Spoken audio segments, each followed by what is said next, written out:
Brother, we should rethink this. Nonsense! His Excellency Grand Admiral Bleatrum Flanxis Clacklac IV, hero of the battle for Trenchwind Swamp, distinguished governor of Crown Planetary District for over a decade, inventor of the Clack-Clack maneuver, 17 times the recipient of the Medal for Outstanding Bravery, and nephew of the Great Emperor, may his name rebound among the stars until the end of the universe, himself, and seventh in the line of succession for the Empire, said. Spore and the Admiral, whom his brother affectionately called Blear, but never in the presence of others, were seated on the bridge of the Great Beast from the Beyond, the flagship of the combined task force, now towing its way toward the enemy homeworld at several thousand times the speed of light. The Beast was an impressive vessel, the largest ever built by LEGO engineers. At 5 kilometers long, it led the combined might of 4 fleets of LEGO Space Force ships, almost 1,000 ships strong in total. Given that unimaginable concentration of might, the idea that the invasion should be rethought was ridiculous. I mean it, brother, Spore said. I've been reading up on these humans, and I'm suspecting we've bitten off more than we can chew here. Nonsense, Blear repeated himself, waving his webbed hand as if to disperse the thought away into the ether. They've only thrown off the shackles of their planet's gravity a mere 200 years ago, while we've been walking among the stars for over an eon, and their colony wars number in the dozens while ours are in the hundreds. The head of the Royal Xenohistory Department has personally assured me that these critters pose little threat to the illustrious LEGO Empire. But have you seen the life-size holographic models of our enemy? The Admiral sniffed in disgust. The humans are merely this tall. He held his hand at chest level. Our infantry forces would crush them. Really? Spore waved his chin whiskers in the equivalent of a raised eyebrow.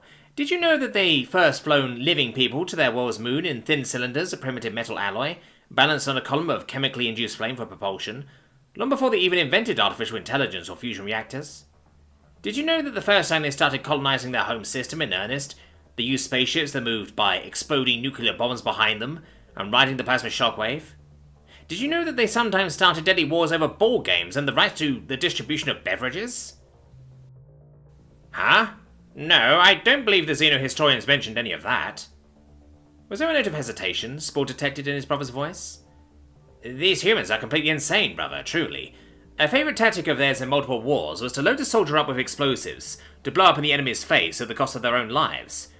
At other times, ramming their enemy with atmospheric aircraft once all ammunition was expended was another popular tactic. I know they appear weak, and the Galactic Trust assured us to that extent as well, but I'm not sure we can face such a maniacally determined enemy and win. Spore, Blear said, disapproval in his voice. You're the captain of the greatest flagship the galaxy has ever known. You should start acting like it. And let's not forget, I'm leading the single greatest concentration of naval force in LEGO history. These mammals sound enthusiastic, I'll give you that. But enthusiasm alone doesn't win wars. Soldiers do. And ours are the best of the best in the Empire. The best? Did you know that human prepubescent children amuse themselves by participating in simulated combat with their peers? Here, the Trust Galactic Database lists thousands of such human simulations, from infantry combat to atmospheric, wet navy, space combat, ancient and modern weapons practice, tactical and strategic play, anything you can imagine. He made swiping gestures at his hand reader as he read off a list. DCEs, armor, total war, civilization, commandos. This list just goes on and on and on. These are the aliens you're committing us to a war with, Breer. Well, what choice do we have, brother, huh? Breer raised his hands in frustration, his wide mouth leaking a bit of drool at the corners. The Galactic Trust won't even consider the Empire for membership until we prove our mettle in combat against the humans. As great as the Empire is, it won't survive all alone in the galaxy. Unless the Trust gives us colonization rights, which it only grants to member species, we're doomed to either stagnate or go into war with the combined power of nearly all the intelligent species in the galaxy. Well, Breer, my brother and friend, maybe it's preferable to extinction. The humans have a long history of eradicating entire broods after winning a war. Civilians, children, everyone. Millions of individuals murdered without the chance of surrendering. Really? The Admiral looked horrified. What's more, did you know that the Trust tried to launch invasions against the humans no less than 3 times? My spy almost died when retrieving this secret information from the Trust. They didn't want us to know. All the invasion attempts were defeated with extreme casualties. They're just using us, brother, trying to make us do their dirty work for them with no risk to themselves. That gave the Admiral a pause. For long minutes he deliberated, walking back and forth along the deck, Finally, he stopped pacing. Does the Emperor know about all this? Of course. Then it changes nothing, me said, sighing heavily. His Majesty is probably convinced that the rewards outweigh the risks, and frankly, so do I.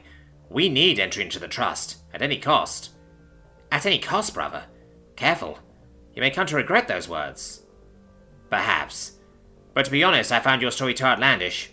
I have a gut feeling that we're headed towards a sound and glorious victory. Everything is going to be just fine. And that's how I ended up in this POW facility, officer, Spore said into the translation device, affixed to the plain metal table between himself and his human interrogator. My brother unfortunately didn't make it to his escape pod when the beast blew. I see. His interrogator, who introduced himself as Lieutenant Barlow, nodded in the alien gesture of assent. The human was tiny compared to Spore's bulk, and looked completely non-threatening. It didn't even have any claws that Spore could see. It was remarkable, Spore pondered, that these aliens could fight as well as they did. Well, Mr. Spore, the human continued, you don't need to worry anymore. It's true that some factions in our history have done things our modern civilization is not proud of, but we don't do those terrible things anymore. That's a great relief. I guess that means you no longer let your children train in simulated warfare from a tender age? The lieutenant just smiled and went on. We'd still want to question you and the other survivors some more, but there's a good chance you'll be back on your home planet sometime next month at the latest. That's surprisingly magnanimous of you. Perhaps, but we have a good reason for that. To be honest, we've been considering forming a coalition against the Galactic Trust. It's still in the very preliminary stages, but we've already contacted a few races who are denied membership, and some are receptive to the idea. We thought that maybe you could carry the proposal to your Emperor. Your empire is the largest in this part of the galaxy by a good margin. Having you with us would be a big step towards ridding the galaxy of the Trust's tyranny. Very interesting indeed, Spore said. I doubt the Emperor would hold any loyalty toward the Trust after they tricked us into a war with your people. Very well. I'll be honored to carry this message of peace and hope to my ruler. Excellent. Lieutenant Barlow stood and extended his hand. I think this might be the beginning of a new galactic era. Spore hesitated, but then remembered the meaning of this human gesture from his research.